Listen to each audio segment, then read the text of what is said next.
La salle de bain se trouvait à l'arrière de la maison. Comme aujourd'hui, on s'y lavait. Mais les Grecs y faisaient aussi leur lessive et utilisaient des pots de chambre en guise de toilette. La plupart des salles de bain disposaient d'un loutérion que l'on pouvait remplir d'eau pour se laver. On trouvait aussi dans la salle de bain miroirs, rasoirs, strigiles et éponges, ainsi que de petits vases appelés aribales, que l'on remplissait généralement de parfums ou d'huile. Les maisons grecques disposaient de cuisines où étaient préparés les repas de la famille. Les Grecs mangeaient rarement de la viande. Elle n'était généralement au menu que lors des banquets ou après des sacrifices. Leur alimentation reposait essentiellement sur les céréales, pain, gruau ou galettes d'orge appelées masa. Il leur arrivait aussi de manger de temps à autre de la volaille, du poisson, des légumes, du fromage et du lait de chèvre et de l'huile d'olive. Les plats étaient cuits sur un trépied ou parfois dans un klibanos, une sorte de four transportable. On utilisait également en cuisine brasero, mortier et pilon, broches pour cuire au-dessus du feu, plateaux et poêles. La cuisine servait aussi de garde-manger, les aliments étant conservés dans des pitoïs. Selon Hippocrate, certains Grecs ne faisaient qu'un repas par jour, alors que d'autres en prenaient deux.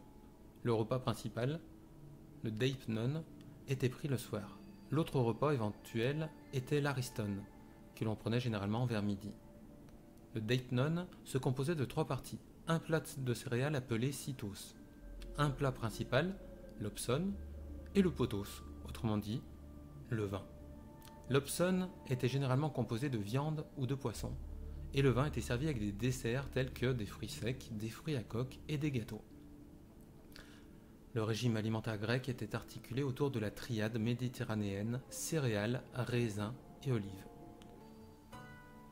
Les banquets, ou symposia, étaient des institutions sociales majeures en Grèce.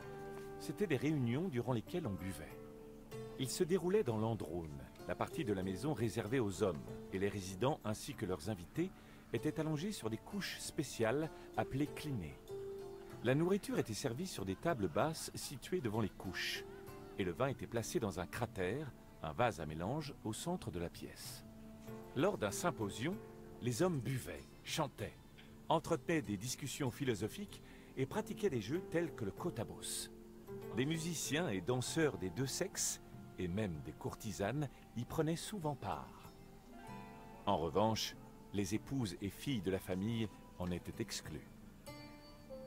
Le jeu de société le plus apprécié lors d'un symposium ou banquet était le kotab.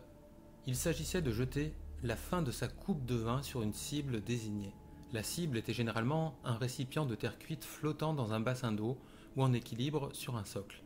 L'objectif du jeu étant de faire couler ou de renverser cet objet.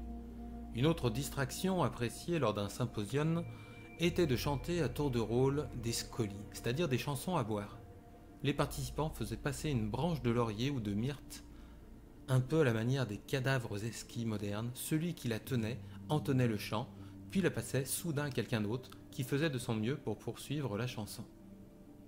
Le pyrgos, ou étage supérieur, était la partie de la maison où les femmes pouvaient mener leurs activités tout en observant la ville et son agitation sans être vues. Les toits étaient également utilisés lors d'un rite appelé Adonie, une fête privée en l'honneur d'Adonis qui était exclusivement réservée aux femmes.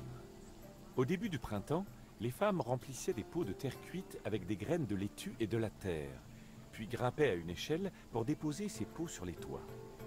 Ces pots devenaient alors les jardins d'Adonis, réservés aux femmes. Le couloir qui reliait la cour à la partie résidentielle de la maison était appelé Pasta. Les fouilles archéologiques menées sur le site de la ville d'Olynte ont montré qu'au 5e siècle avant l'ère commune, des pastas avaient été ajoutés au modèle classique de la maison grecque. La cour intérieure représentait le point central de la maison. Elle permettait à l'air de circuler et fournissait également un accès à la plupart des pièces. Elle abritait aussi parfois un puits ou une citerne qui récupérait l'eau de pluie. Au centre de la cour, on trouvait un autel consacré à Zeus Erkeios, protecteur de la maisonnée. Les femmes occupaient souvent ce lieu pour coudre et cuisiner, et les enfants comme terrain de jeu. Et si la famille avait des animaux domestiques ou de compagnie, C'est dans la cour qu'il pouvait s'ébattre librement.